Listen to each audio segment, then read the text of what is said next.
मां नर्मदा को वंदन करता हूं। मां नर्मदा की वजह से ही हमारा क्षेत्र सुखी और समृद्ध है।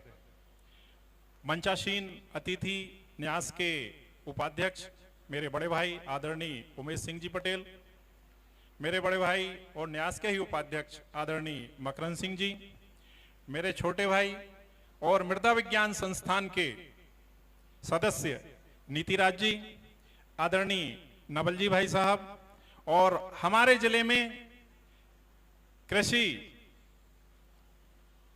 विभाग के और हमारे बीच में कृषि के नवाचारों के माध्यम से आज उनके वक्तव्य से जो बात निकल के आई, ऐसे समग्र चिंतन रखने वाले हमारे कृषि महकमे के डीडीए साहब आदरणीय रविकांत सिंह जी, इस न्यास को और कृषि विज्ञान केंद्र को निरंतर गति देने वाले आदरणीय अनिल जी भाई साहब, हमारे भाऊ साहब बुस्कुटे स्मृति लोक न्यास के प्रबंधक आदरणीय धर्मेंद्र जी, एवं न्यास से जुड़े हुए उन्नतशील हमारी समस्त टीम, श्री गर्ग जी, आदरणीय ब्रजेश जी, और महिलाओं के क्षेत्र में निरंतर उत्कृष्ट कार्य करने वाली और कृषि विज्ञान केंद्र के माध्यम से क्षेत्र में महिला सशक्तिकरण का प्रतीक कृषि विज्ञान केंद्र की वरिष्ठ वैज्ञानिक आकांक्षा जी, आप सभी को नमन वंदन करता हूं। जैसा कि एक बात आई थी प्राकृतिक कृषि के लिए, तो हमारा कृषि विज्ञान केंद्र यहां पर निरंतर जानकारी देता रहता है और समय समय पर हमारे वैज्ञानिक क्षेत्र में भी जाते रहते हैं। लेकिन मैं एक बिंदु की तरफ केवल आपका ध्यान आकृष्ट करना चाहूंगा, जिसको थोड़ा सा छूने का प्रयास आदरणीय डीडीए साहब ने किया था, फसल विविधीकरण। अभी देखिए वर्तमान में हम जो फसलें ले रहे हैं हमारे क्षेत्र में, हमको देखने में आ रहा है कि खरीफ के सीजन में हम केवल धान की फसल ले रहे हैं और रबी के सीजन में हम गेहूं की फसल ले रहे हैं। दोनों वैज्ञानिक दृष्टि से अगर हम बात करेंगे, फसल कुल की दृष्टि से अगर बात करेंगे, तो एक ही कुल के अंतर्गत वो फसलें आती हैं। दोनों एक ही तरह के पोषक तत्वों का अवशोषण करती हैं और दोनों ही फसलों में अधिक पानी की आवश्यकता होती है, जिससे कि भूमि के अंदर सूक्ष्म पोषक तत्वों का असंतुलन हो जाता है। जैसा कि मैं अगर जो हमारे 50 साल या उससे ऊपर की आयु के यहाँ पर किसान भाई बंधु बैठे हुए हैं, मैं उनका ध्यान आकृष्ट करना चाहूंगा। आज से अगर हम, उपाध्यक्ष जी आपका भी कृषि विज्ञान मेले में हार्दिक वंदन है, अभिनंदन है, स्वागत है। जैसा कि मैं चर्चा कर रहा था कि हमारे 50 या उससे अधिक आयु के हमारे किसान बंधु बैठे हैं, मैं उनका ध्यान उस समय की पद्धति की ओर ले जाना चाहूंगा। 1985 और 1990 के पूर्व में जाइए। खरीफ के सीजन में हमारे पास में जो फसलें हुआ करती थी, हमारे पास तिल्ली थी, हमारे पास ज्वार था, हमारे पास उड़द थी, हमारे पास मूंग था, हमारे पास धान भी थी उस समय में। तो खरीफ के सीजन में हम 5-6 फसलें लिया करते थे और रबी के सीजन में भी हमारे पास चना था, हमारे पास मसूल की फसल थी, हमारे पास तिवड़ा था, हमारे पास में गेहूं की भी खेती होती थी। और वर्तमान में जो पद्धति जो हमने अपनाई है, वो एक तो या तो सुविधा की दृष्टि से हम बात कर लें या मार्केट की दृष्टि से अगर हम बात करते हैं, तो फसल चक्र मेंटेन नहीं हो रहा है। धान के बाद अगर हम गेहूं की फसल लेते हैं, यहां किसान बंधु बैठे, मैं आपसे पूछना चाहूंगा, आज से 15 साल पहले गेहूं का कितना उत्पादन था आपके खेत में? बताइए, कोई बताइए कितना उत्पादन था गेहूं का? 22 से 24 क्विंटल प्रति एकड़ तक हमारे यहां गेहूं का उत्पादन आ गया था। लेकिन वर्तमान में क्या दशा है? वर्तमान में 14-15 क्विंटल। ऐसा क्यों? जब तक हम उस कारण पर नहीं जाएंगे, हम अपनी खेती की पद्धति को नहीं सुधार पाएंगे, क्योंकि फसल चक्र मेंटेन नहीं हो रहा है। अनाज की फसल के बाद कोई दलहनी या तिलहनी फसल, या तिलहनी फसल के बाद में कोई अनाज की फसल होना चाहिए। और फसल चक्र जब तक हम निर्मित नहीं करेंगे और फसलों में विविधीकरण नहीं करेंगे, तब तक हम ना तो हमारी भूमि को उपजाऊ कर पा रहे हैं, ना ही हम संतुलित उसमें पोषक तत्वों का उपयोग कर पा रहे हैं। अब एक ही तरह की हैं, तो पोषक तत्वों का असंतुलन भी भूमि के अंदर हो गया है, जिससे कि हमारी रसायनों के ऊपर, रासायनिक तत्वों के ऊपर हमारी निर्भरता बढ़ गई है। अनाज की फसल के बाद या अनाज की फसल से पहले अगर दलहनी फसल या तिलहनी फसल होती है, तो उन फसलों के अंदर नाइट्रोजन फिक्सेशन का एक प्राकृतिक एक ईश्वर प्रदत्त कहें या प्राकृतिक कहें, वो सिस्टम होता है। राइजोबियम नोड्स के कारण जो है फसल में नाइट्रोजन फिक्सेशन होता है और अगली फसल में हमारी नाइट्रोजनस उर्वरकों के ऊपर निर्भरता कम हो जाती है।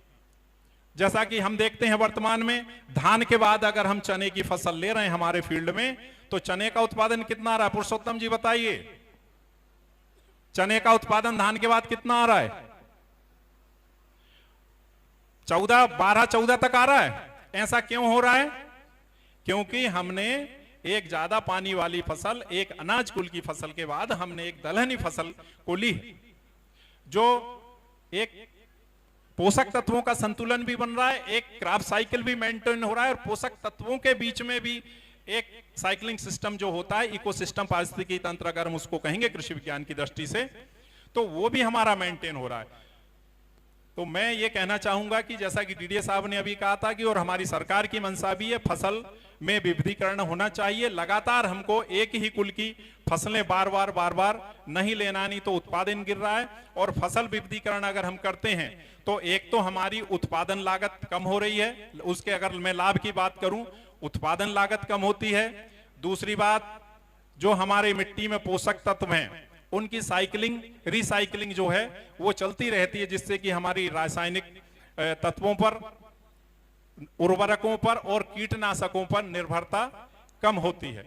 एक ही तरह की अगर हम फसल लेते हैं, मैं अभी बात करूं कि धान के बाद अगर हम गेहूं ले रहे हैं, मैं छोटा एक व्यवसायी भी हूं, कृषि केंद्र है मेरा, तो वहां पर मेरे पास जो अनुभव आते हैं और जब से कृषि विज्ञान केंद्र में यहां पर काम देख रहा हूं, जब से वो अनुभव मेरे और बढ़ गए।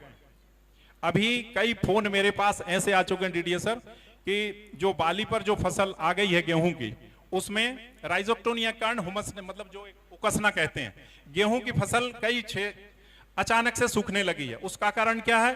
क्योंकि इसके पहले धान की फसल थी और वो फ्रेंडली फंगस और हार्मफुल फंगस दोनों तरह की होती हैं, लेकिन जब हम एक ही तरह की फसल लेते हैं तो जो सूक्ष्म जीव हैं जमीन के अंदर वो नुकसान वाले अधिक बढ़ जाते हैं, जिसकी वजह से इस तरह की समस्याएं आ रही हैं। आगे विस्तार के लिए हमारे कृषि विज्ञान केंद्र के और भी वैज्ञानिक हैं, लेकिन अगर मैं फसल विविधीकरण की बात करता हूं तो उसमें एक सबसे बड़ा, आज हम देखते हैं कि धान की कटाई के समय, धान की रोपाई के समय हमको लेबर की समस्या होती है, धान की कटाई के समय हमको लेबर की समस्या होती है।